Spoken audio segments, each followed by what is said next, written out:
Hello students, I'm Himani Sharma, your educator. I warmly welcome you all on our YouTube platform where we in today's video are going to discuss yet another post-structuralist, right? So if you have watched the previous videos, we have tried to cover the concept that is post-structuralism. I have given you a very brief introduction about what post-structuralism is, how is it different from structuralism. So we have provided things in chunks that will make it easier for you to digest the literary theory and make it something which is comprehensible in the way the NET examination happens, right? So we have also tried to cover the major theorists and their works, etc., which are there. Now, in the previous video, I have tried to talk about a very much important theorist, post-structuralist. His name is Michel Foucault.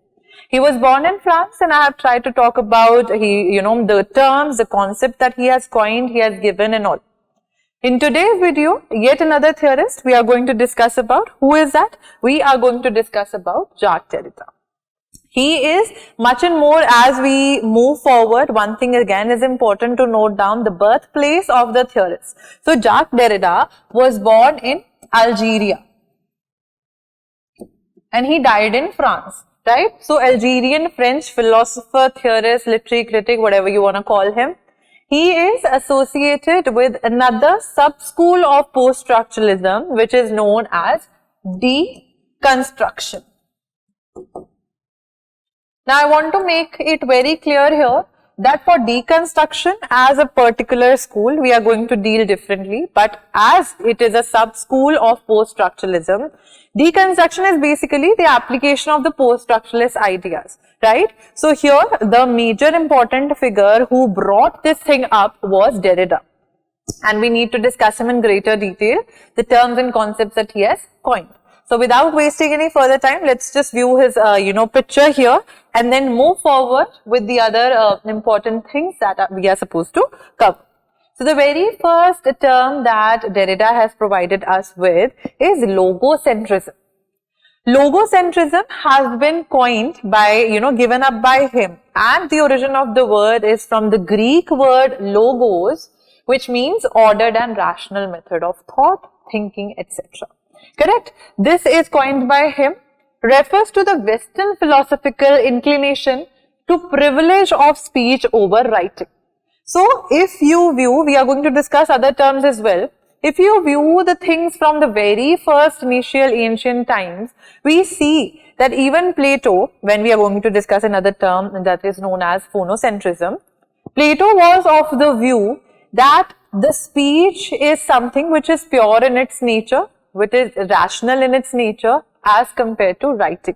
कुछ भी आप लिखते हो वो contaminate हो जाता है, it gets contaminated, but speech is something which without outlines without thinking you utter certain things and the person understands. So it's the most pure form of conveying meaning. This is what Plato was of the view.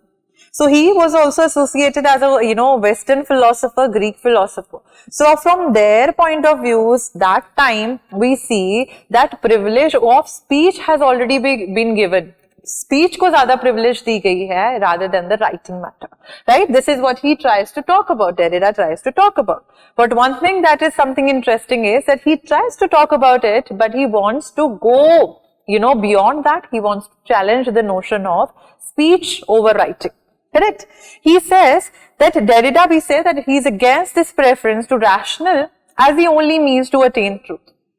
Because logocentrist view kya hai? That something that, if you want to reach to a particular point of truth, you will only think, and through the rational thoughts will come through the speech. Right? So logocentrism means only speech is important, writing is not important. I keep on, I'll keep on emphasizing this point here because as it is, it has been asked as a PYQ in the NET examination. Correct? So logocentrists were of the view that only through the speech, your rational thoughts can be processed and the people can be understanding you. You can come to a truth. But Derrida says that there is no single truth because, of course, it's a sub-school of post-structuralism. So what were the post-structuralists thinking? Post-structuralists were already thinking that we are the people who are not just going to view things through an objective lens, through a single truth. we are going to view. We are going to look at the words with multiple meanings that are hidden beyond the, written parts as well. So here, Derrida challenges the notion of logocentrism and says that you can reach to truth at times with the writing sphere as well. Not always speech is important. Through your irrational thoughts, which are said to be portrayed majorly in writing, उनसे भी आप truth पे पहुंच सकते हो. लेकिन एक हैरानी की बात और interesting यहाँ पे आ जाती है that of course we as a post-structuralist, as a deconstructionist, एक truth पे we cannot ever reach. So if you think that you've attained some truth, you can attain a new truth in the upcoming times as well. This is what a deconstructionist point of view is there, which Derrida is trying to pose through logocentrism. So here, I have tried to provide you guys with an example where teacher says that immediate verbal participation is, there's a bias favoring immediate verbal participation over written assessments. So the teacher is favoring much and more to the students who are speaking verbally, who are good at spoken English, who are speaking at a moment at the given point of time to assess their knowledge, and not the writing matter. Correct? So that is something which is a bias that should not happen. You cannot only reach to one truth through the speech. You need at times the writing as well. So Derrida tries to challenge logocentrism. Second is phonocentrism, which is a subcategory of logocentrism. Here, nothing is different, so to say. It's a subcategory, I already told you. The bias here, if we try to talk about the bias, speech over writing, is based on the view that speech is closer to truth than writing is. I already have given you that particular point of view in logocentrism, where they say that speech is something which is rational. Or rational hai, it means it's objective. And objective hai, so we can reach to one truth. But post-structuralists are saying no. If we are talking about writing, even if writing is irrational, it is subjective. और subjective है, तो multiple point of views हो सकते हैं. Not one truth, multiple truths could be there. So writing is something, even if it is irrational, it can help us reach to a level of truth. So phonocentrism, logocentrism, speech के बारे में, speech की prominence के बारे में they give much and more emphasis on, and Derrida tries to question that. Given you the example of Plato already, that how Plato, even in his works, he has used the form of dialogues. Because he used to think of that point of view that speech is much and more important than writing is. Correct? If you see and view the history point of view as well. Then we have the next term, which is known as differance. This is again coined by Derrida. This is a word which is from the French verb with the amalgamation of two words, to differ, to defer. Defer means जो दूर जाता जाता है, which keeps on moving forward, does not lead to only one truth, one meaning. It keeps on differing. On the other hand, different. Differ we know, which is, contrasting, which is other. Black is not black. I already have given you the example in the previous videos. Black is not black because it has the binary opposition of white. And I already had told you in the introduction wali video mein that we see that the post-structuralists and structuralists are of the same view in this point of time where they try to talk about the binary oppositions. Right? Binary oppositions पे दोनों का take जो है, that is similar, and they say that black is not white because it lacks the property of white. Right? Boy cannot be girl, girl cannot be boy. Correct? Good is good because it cannot be bad. So it is different from that. Correct? So these are something and they are different from one another. And अगर मैं white को भी अगर इसका meaning लेके चलूँ, if I write the word, and I have given the example again, if I write the word power here, you guys might think of different types of powers. You guys might think of spiritual powers, material power, physical power. If we reach to a dictionary to understand the meaning of power, there also some point of views might vary. Correct? So this is what the post-structuralists are saying through the difference term. He is saying that the meaning of the word keeps on differing from one another. एक दूसरे से different है. Spiritual power is different from material power. Material power is different from physical power. Correct. If a person is very strength वाला body builder है लेकिन उसकी mentality में वो पावर नहीं है, then of course only the power is physical in its nature. It is different from the spiritual power. Correct. So that is something which is important to note down here. So Derrida says that words, signs always do not have the meanings which have been penned down. The meanings can keep on differing. The meanings can keep on differing and differing from one another. Spiritual material से बहुत दूर है. अगर हम दोनों के aspects देखें, they are very different from one another and they are differing from one another as well. वो दूर होते जा रहे हैं meanings एक दूसरे से. Correct? So this is the term that he gives and he says that I legit am using the word difference because I want to make things that it is not just difference that we are targeting, we are also targeting the differ वाला point where the meaning is constantly differing, दूर होता जा रहा है. Correct? He uses this particular thing in opposition to logocentrism and he tries to give privilege to writing as well over speech. He says that I have written the word, that's why writing में उन्होंने बोला कि difference is a difference because it is not difference. Correct? Underscoring the importance of writing over speech, thereby challenging the conventional Western philosophical hierarchy that has already been there since ages, where we see that speech has been given much and more importance rather than writing. So he tries to shun that point of view. He wants to bring a point forward again and he wants to say that writing can also be something from where we can reach two truths, right? Not one truth to multiple truths again.